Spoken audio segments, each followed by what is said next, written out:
Bapak Ibu sidang terhormat yang dikasihi Tuhan Yesus Kristus, kami ucapkan selamat pagi, salam sejahtera untuk kita semua.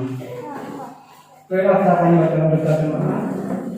Berita jemaat tanggal 6 bulan Juli tahun 2020. Minggu ini sudah disebut oleh Bapak Nasional dan firman Tuhan akan disampaikan oleh Bapak Pendeta dan apapun untuk berita selanjutnya untuk mengenai pemberitahuan untuk pemberitahuan nikah tanggal 3 jamnya jam 10 harinya hari Senin, yaitu saudara Suharyanto dengan saudara kita Fitri Susanti, yaitu akan dilaksanakan yaitu pada tanggal 3 jam 10 atau harinya hari Senin.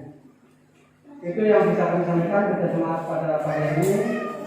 Untuk segala sesuatunya yang belum tahu boleh berhubungan dengan majelis atau kita dalam baris. Demikian kepada jemaat yang bisa kami sampaikan mengucapkan terima kasih.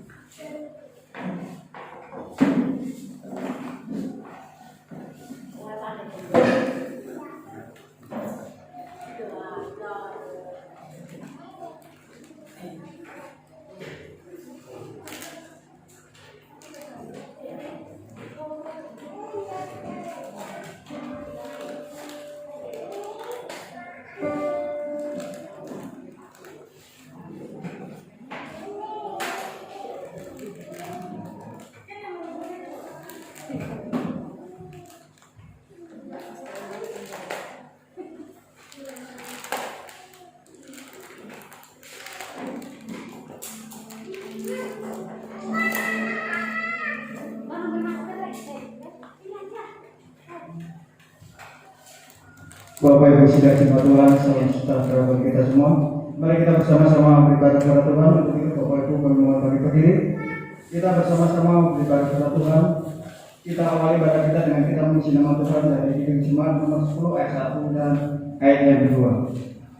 Kirim Jemaat nomor 10 ayat 1 dan ayat kedua. Pujilah Tuhan Sang Raja.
Di dalam nama Bapa, Anak dan Roh Kudus. kasih karunia dan damai sejahtera dari Allah Bapa kita dan dari Tuhan Yesus Kristus menyertai kita sekalian. Amin. Silakan duduk kembali. Kembali kita memuji nama Tuhan dari Kidung Jemaat nomor 15 ayat 1 dan ayat 2. Kidung Jemaat nomor 15 ayat 1 dan ayat 2 berhimpun semua.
Mari kita merendahkan diri di hadapan Tuhan, mengaku dosa dan mengucap syukur dalam doa.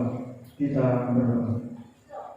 Kami mengaku di hadapan-Mu, ya Tuhan, bahwa kami sering berbuat dosa terhadap Engkau, terhadap sesama kami, terhadap alam dan seluruh penciptaan. Kami lupa berbelas kasihan terhadap sesama kita yang ada di sekitar kami. Kami sering berlaku kurang adil, hidup untuk diri kami sendiri. Kami lalai terhadap pekerjaan dan pelayanan kami. Kami lalai dalam berdoa dan beribadah kepada-Mu. Pandemi COVID-19 yang tengah melanda kami mengingatkan betapa lemah dan fananya hidup kami.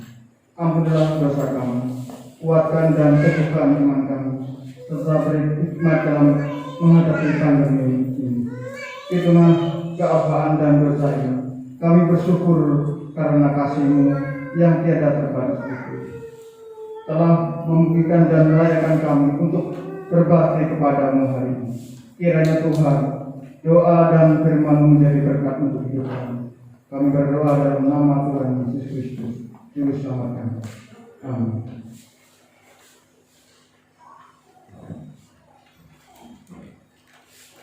Pembacaan firman Tuhan pada pagi ini diambil dari kitab Perjanjian Lama, kitab Kejadian pasal 29 ayat yang ke-15 sampai yang ke-28.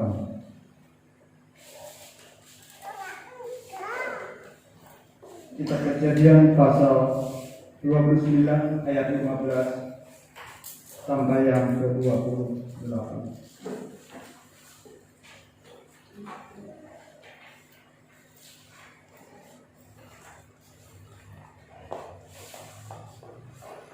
Dengan berkat di atas Yakub di rumah Laban. Kami akan bacakan untuk kita semua. Kemudian berkata Laban kepada Yakub, Masakan kerana engkau adalah sanak saudaraku, engkau bekerja kepadaku dengan cuma-cuma. Katakanlah kepadaku apa yang patut menjadi upahmu. Laban mempunyai 2 anak perempuan, yang lebih tua namanya Lea, dan yang lebih muda namanya Rahel. Lea tidak berseri matanya, tetapi Rahel itu elok sikapnya dan cantik parasnya. Yakub cinta kepada Rahel, sebab itu ia berkata, aku mau bekerja kepadamu 7 tahun lamanya untuk mendapat Rahel, anakmu yang lebih muda itu. Sahut Laban, lebih baiklah ia aku berikan kepadamu daripada kepada orang lain. Maka tinggallah padaku. Jadi bekerjalah Yakub 7 tahun lamanya untuk mendapat Rahel. Tetapi yang 7 tahun itu dianggapnya seperti beberapa hari saja, karena cintanya kepada Rahel. Sesudah itu berkatalah Yakub kepada Laban, berikanlah kepadaku bakal istriku itu, sebab jangka waktuku telah genap, supaya aku akan kawin dengan dia. Lalu Laban mengundang semua orang di tempat itu dan mengadakan perjamuan. Tetapi pada waktu malam diambilannya Lea, anaknya, lalu dibawanya kepada Yakub. Maka Yakub pun mengambil dia. Lagi pula Laban memberikan sebuah budaknya perempuan kepada Lea, anak itu menjadi budak. Tetapi pada waktu pagi tampaklah bahwa itu Lea. Lalu berkatalah Yakub kepada Laban, apakah yang kau perbuat terhadap aku ini? Bukankah untuk mendapatkan Rahel aku bekerja padamu? Mengapa engkau menipu aku? Jawab Laban, tidak biasa orang berbuat demikian di tempat kami ini, mengawinkan adiknya lebih dahulu daripada kakakmu. Kenapa dahulu 7 hari perkawinanmu dengan anakku ini? Kemudian anakku yang lain pun akan kuberikan kepadamu sebagai upah. Asal engkau bekerja pula padaku 7 tahun lagi. Maka Yakub berbuat demikian, yang mengenapi ke-7 hari perkawinannya dengan Lea. Kemudian Laban memberikan kepadanya Rahel, anaknya itu menjadi istrinya. Berbaikilah ialah mereka yang mendengarkan firman Allah dan memelihara. Kembali kita menguji nama Tuhan dari Kitab Mazmur 17 ayat 1 dan ayat yang kedua.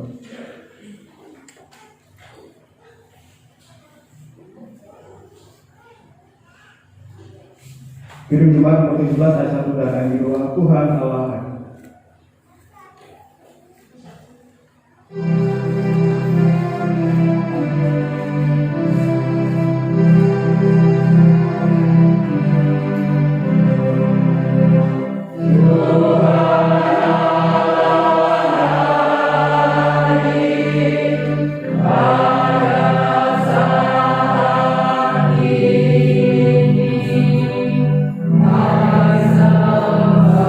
Masuk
Bapak, Ibu, dan saudara-saudara yang terkasih di dalam Tuhan kita Yesus Kristus, pembacaan dan perenungan kita sesuai dengan amanat gereja diambil dari Matius pasalnya yang ke-13, ayatnya yang ke-31 sampai ayatnya yang ke-33, dilanjutkan kembali ayatnya yang ke-44 sampai ayatnya yang ke-52.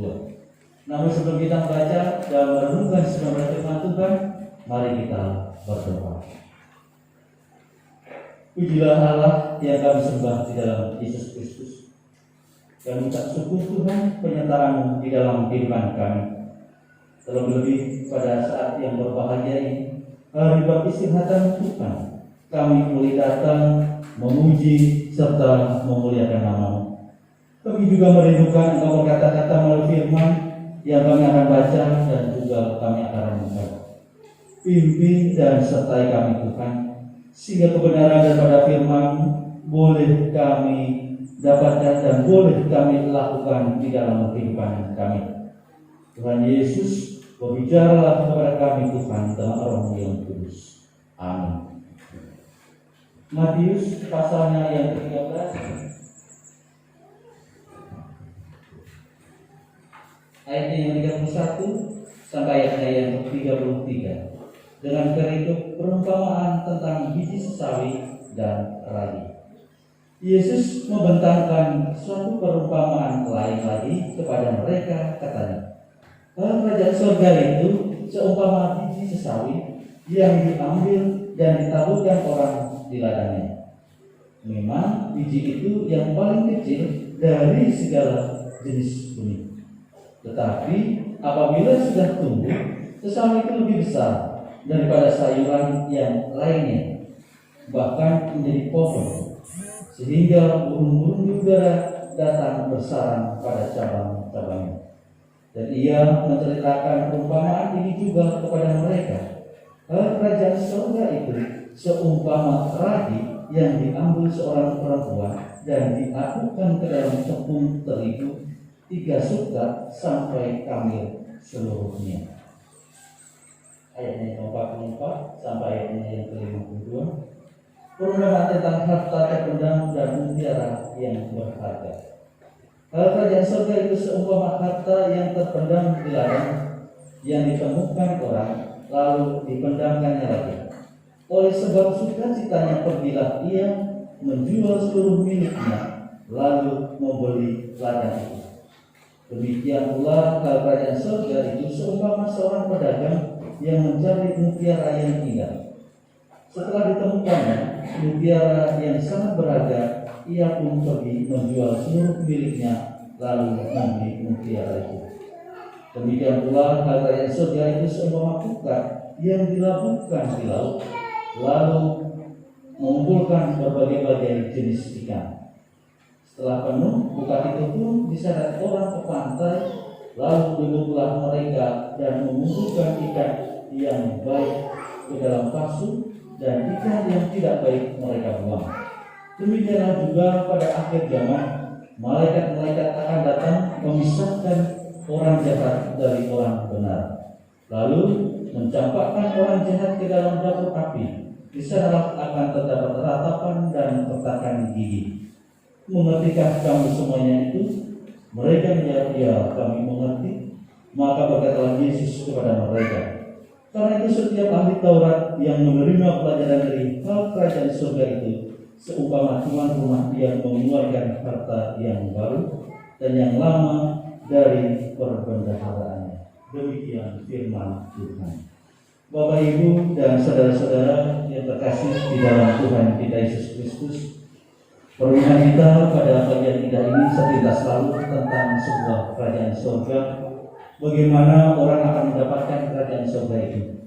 Mungkin kita mengatakan, Pak, kalau kita sudah percaya ya memang kita akan mendapatkan kerajaan surga tadi. Tetapi dalam hal ini, kenapa harus dengan perumpamaan? Apakah tidak ada hal-hal yang lain sehingga orang bisa mengerti dan boleh paham akan kerajaan surga itu?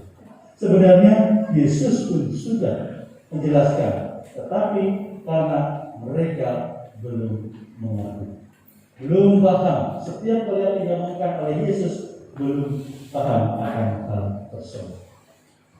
Dan apa yang kita angkat pada saat ini bertepatan kemarin kita sudah merayakan Hari Anak-anak Nasional, bahkan nanti akan dirayakan secara nasional juga. Apa yang terjadi dengan anak-anak itu?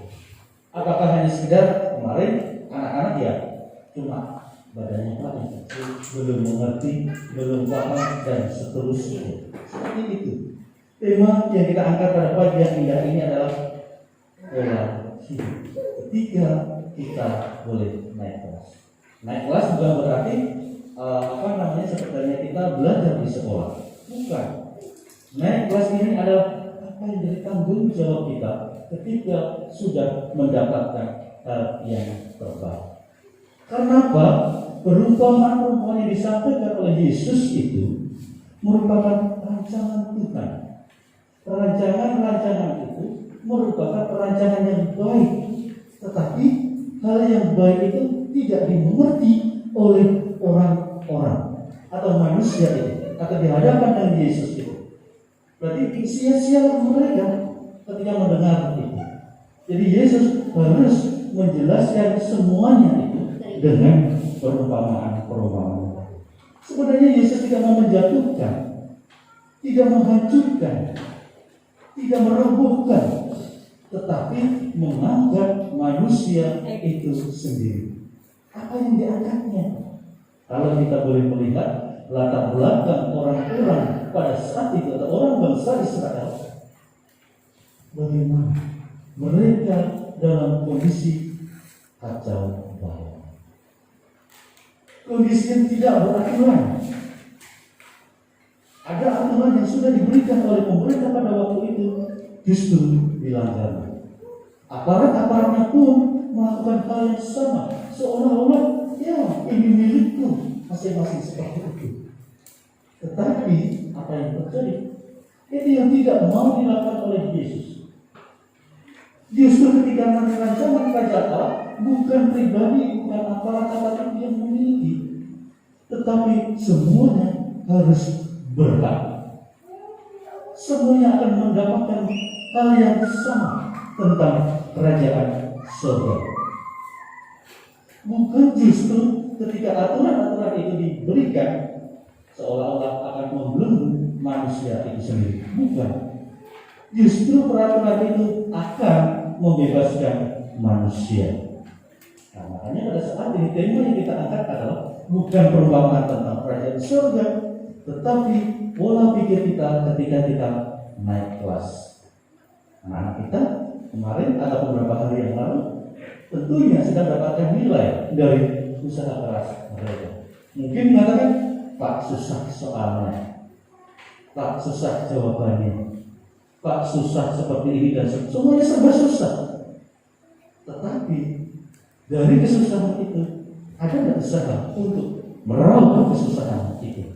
Apakah hanya sekedar ya saya susah Pak sudah ditinggalkan soal itu cuma dengan tidak mengerjakan? Tidak, justru usahanya adalah belajar dan mengerti dan menggunakan memori apa yang sudah disampaikan. Itu ketika mau naik kelas. Nah, bagaimana dengan orang-orang Israel ketika sudah berjumpa dengan Yesus? Apakah dia berdiam diri dengan perangainya yang lama? Tidak. Justru ketika sudah bertemu dengan Yesus, dia harusnya naik kelas. Sama dengan kita, orang-orang yang sudah percaya pada Kristus harusnya naik kelas. Naik kelas, berarti saya sudah naik kelas? Tidak. Justru kita menggunakan emosi kita, bukan dengan kepercayaan pada Kristus, justru kita menjadi sombong. Hati-hati. Makanya Yesus menggunakan perumpamaan-perumpamaan supaya ketika sudah naik kelas, jangan kita sombong iman. Hati-hati. Yesus sudah berikan patokan-patokan kita, dan itu adalah rancangan-rancangan yang Yesus mau bagi kita semua, bagi orang-orang percaya. Bapak Ibu dan saudara-saudara, kenapa harus dengan biji sesawi? Apakah hanya sekedar Pak kecil? Iya. Segala sesuatu yang diperbuat sekecil apapun untuk kerajaan surga, untuk Tuhan, pasti tidak sia-sia. Makanya disebut dengan biji sawi kecil sekali. Tetapi ketika dia bertumbuh, berkembang, mampu menaungi, ya katakanlah kalau di sini adalah bulu-bulu bisa bersarang di situ, bisa beranak pinak.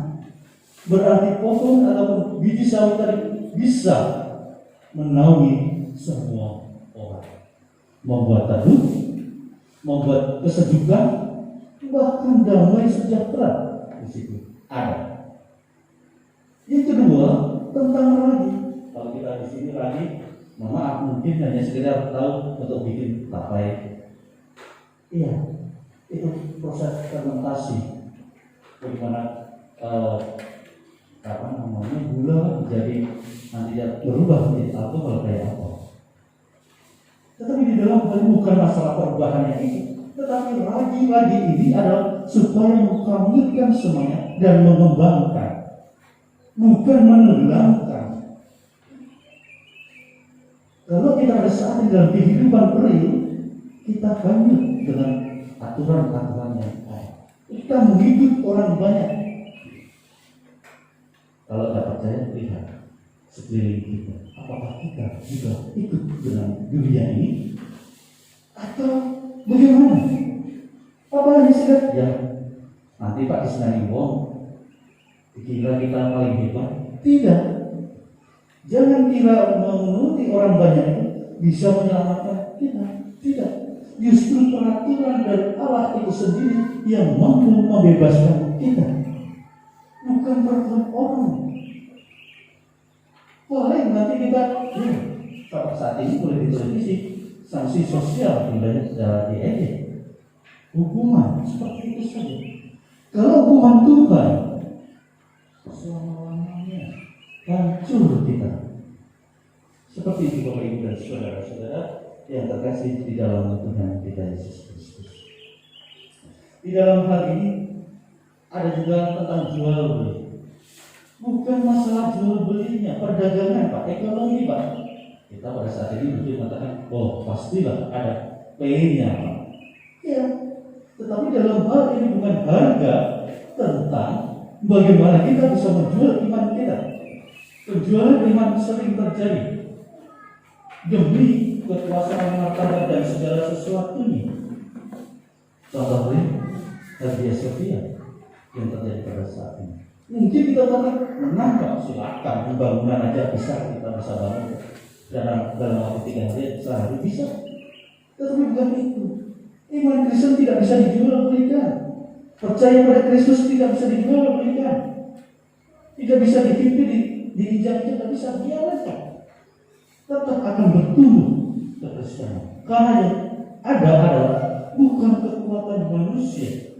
Manusia berusaha terus untuk memimpin tentang kekristenan tadi atau percaya pada Kristus. Yang ada kita percaya Kristus supaya Yesus, karya Yesus berkembang dan melalui Roh Kudus itu boleh berkembang dan bertumbuh. Itu yang saya katakan dalam ragi tadi. Ragi yang tidak mengembang berarti adalah kehancuran, dibuang orang, yang tidak berbahagia dibakar seperti itu. Itu yang menjadi Bapak nanti kita dibakar. Iya dibakar, bukan kita nanti habis lumpuh dari situ, tidak. Tapi di dalam Kristus semuanya akan berkembang. Bapak Ibu dan saudara-saudara yang terkasih dalam Tuhan kita Yesus Kristus, di dalam hal ini jual beli perdagangan bukan berarti dengan materi kita, tetapi di dalam hal ini adalah orang-orang harus berusaha. Berusaha kemana? Mencari untung, mencari kerekatan dirinya sendiri, saya katakan begitu, karena untuk mencari keimanan. Tapi dalam hal ini justru keselamatan itu bukan dibeli. Keselamatan ini justru kita diberikan diskon. Bahkan kalau potongan harga dipotong aja sekian persen, paling 10.000, 20.000, bahkan paling banter 200, 300. Tidak semuanya dipotong. Tapi pada saat ini ketika kita sudah masuk dalam Kristus, justru kita dibayar tunai. Kita mengatakan, masa? Iya. Apa gunanya Yesus berkorban untuk kita? Kalau tidak untuk kita semua. Apa gunanya semua orang bersusah-susah kalau tidak percaya pada Kristus? Banyak hal.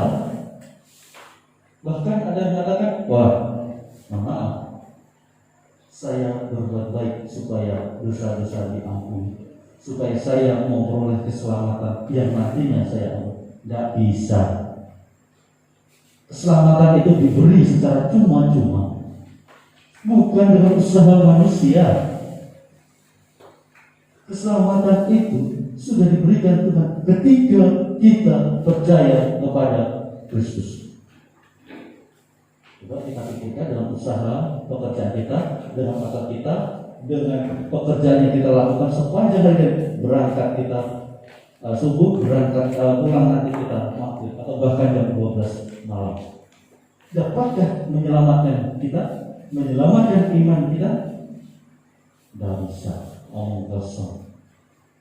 Harta memang kita dapat, tetapi keselamatan itu tidak dapat kita peroleh.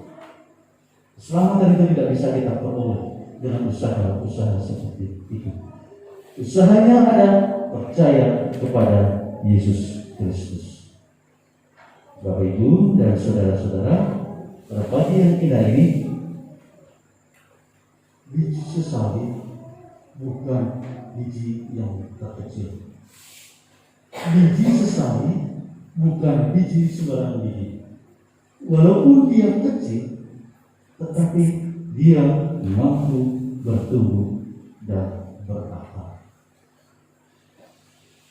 Contohnya, pohon itu bisa luar biasa, mampu menanam tanpa akar yang kuat.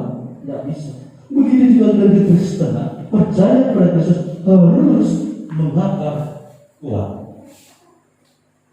Bukan bisa diombang-ambingkan di sana kemari dan sehingga kita dibuat seperti orang rimpang. Hati-hati Bapak Ibu dan saudara sekalian, dunia ini sedang menggiurkan kita. Dengan pola pikir itu kita akan terombang-ambing dan mungkin juga jatuh, terseok-seok dan patah.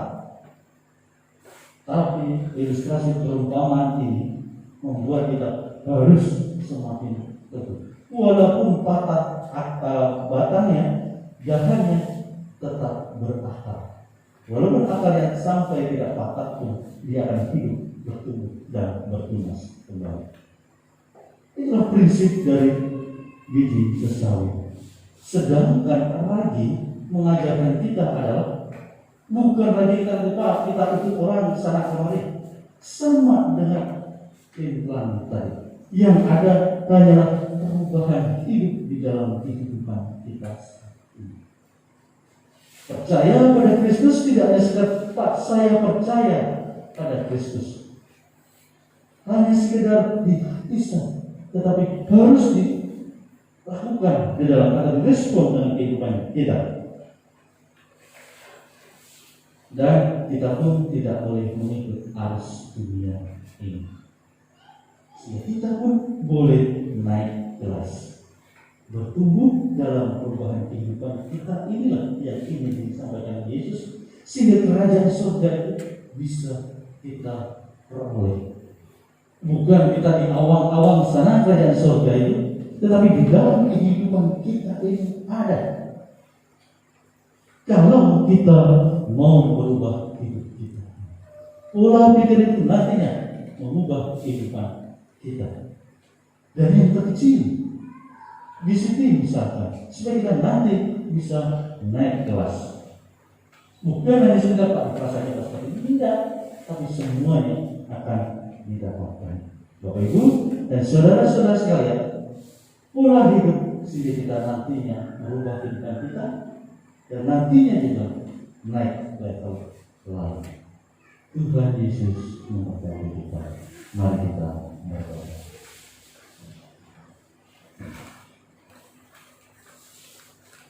Pujilah Allah yang kami sembah di dalam Yesus Kristus. Kami mengucap syukur Tuhan kenyataan dalam kehidupan kami. Hari lepas hari, Engkau boleh tuntun dan Engkau boleh berkati. Dan usaha-usaha yang boleh kami lakukan, sekecil apapun ya Tuhan yang boleh kami lakukan, Engkau boleh berkati. Itulah kemampuan kami manusia, sehingga kami boleh mengembangkan semuanya. Nah, semua ini kami serahkan di dalam tangan manusia, dan kami pun boleh membagikan dengan sesama hidup.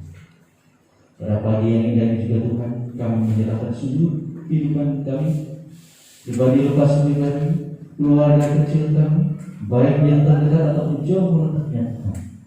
Biarlah Engkau berkati semuanya itu Tuhan, dan berkati apa yang kami lakukan di dalam keluarga kecil, sehingga keluarga kecil kami itu dijauhkan dari mara bahaya, dijauhkan apa yang menjadi kehancuran atau apapun Tuhan, tapi kami boleh diangkat kembali. Engkau mengasihi kami Tuhan.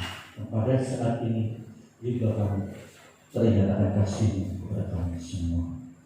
Tuhan Yesus, kami pun berdoa untuk pemimpin bangsa kami, pemimpin-pemimpin kami dari tingkat pusat hingga pada saat ini Tuhan, di mana kami boleh berdomisili. Biarlah Engkau pimpin mereka bukan dengan kuatnya mereka, dengan pemikiran mereka, tetapi bolehlah mereka berjalan seturut apa yang Kau kehendaki. Rancangan luar biasa bagi pemimpin kami, sehingga rakyat pun boleh memperoleh damai sejahtera. Tuhan Yesus, kami menyerahkan seluruh usaha pekerjaan kami yang boleh kami usahakan seminggu ini atau apapun yang telah kami usahakan sepanjang kehidupan kami. Biarlah Engkau berkati dan kami memperoleh berkat, dan kami boleh berbagi dengan sesama kami. Begitu juga Tuhan, kami teringat dengan anak-anak kami.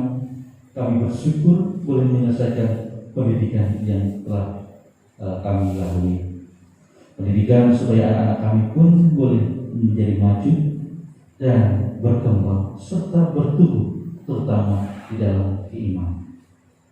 Kami yakin melalui pendidikan Tuhan, anak-anak kami boleh memperoleh hal yang terbaik, bukan kehancuran, tetapi hal-hal yang terbaik bersama semua Tuhan. Tuhan Yesus, sebentar lagi kami akan kembali ke tempat kami masing-masing dan melanjutkan tugas dan tanggung jawab kami. Biarlah Engkau memimpin kami, sehingga keselamatan pun boleh terjadi bagi kami semua. Kiranya doa ini kami alaskan Tuhan dengan doa yang telah Kau ajarkan kepada kami semua. Bapa kami yang ada di surga, dikuduskan namamu.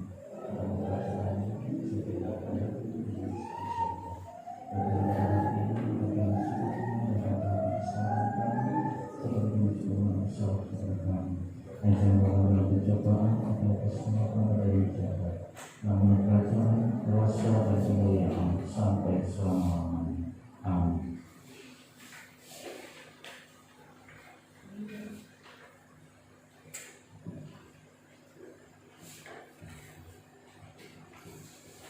Bapak Ibu dan saudara-saudara yang terkasih di dalam Tuhan kita Yesus Kristus, pada pagi yang indah ini kita diberi kesempatan untuk menyatakan khotbah subuh melalui amplop yang telah disediakan. Dengan rela hati aku mempersembahkan korban kepadamu, bersyukur sebab namamu baik. Aku tahu ya Allah bahwa Engkau adalah pemuji hati dan berkenan kepada keikhlasan. Maka aku pun mempersembahkan semuanya itu dengan sukarela dan tulus ikhlas. Mari kita berdoa. Dengan sukacita dan sukarela kami mau memberikan persembahan kami kepada-Mu ya Tuhan, untuk menopang pelayanan gereja di tengah-tengah pandemi COVID-19 ini Tuhan. Supaya gereja-Mu tetap teguh mengabarkan berita janji kepada dunia ini, terutama meneguhkan dan menguatkan iman kami, iman umat-Mu ya Tuhan. Berkatilah kami yang akan memberikan persembahan ini, agar selalu hidup di dalam kelimpahan. Amin. Marilah kita memberi persembahan syukur kita dengan keyakinan bahwa Allah akan melipat gandakan sukacita dan berkat-Nya kepada kita. Kita iringi dengan memuji Tuhan dari Kidung Jemaat 337. bait yang pertama dan baitnya yang kedua.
Bapak Ibu dan saudara-saudara, mohon berdiri bersama-sama dengan sekalian orang percaya dari segala masa dan tempat. Kita mendengarkan pengakuan iman Rasul kita dan diakhiri dengan haleluya, haleluya, haleluya.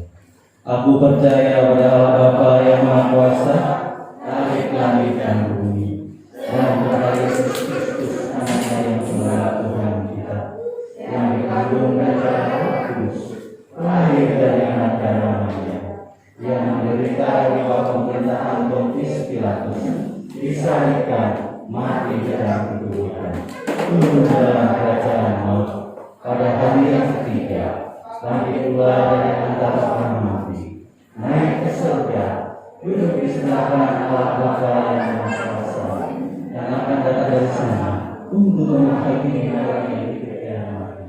Aku percaya pada Roh Kudus, Gereja yang kudus dan am, persekutuan orang kudus, pengampunan dosa, kebangkitan daging dan hidup yang kekal. Haleluya, haleluya, haleluya.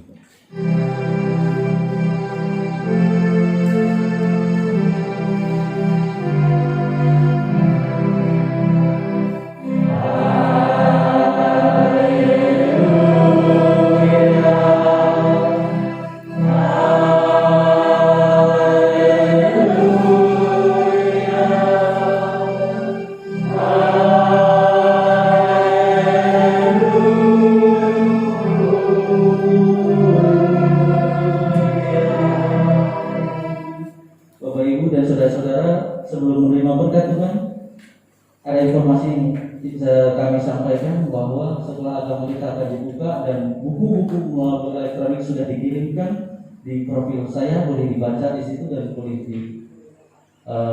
pelajari. Bapak Ibu dan Saudara, pulanglah dan terimalah berkat Tuhan. Tuhan memberkati engkau dan melindungi engkau. Tuhan beri engkau dengan wajah dan memberi engkau kasih karunia. Tuhan menghadapkan wajahnya kepadamu dan memberi engkau damai sejahtera. Amin, amin, amin.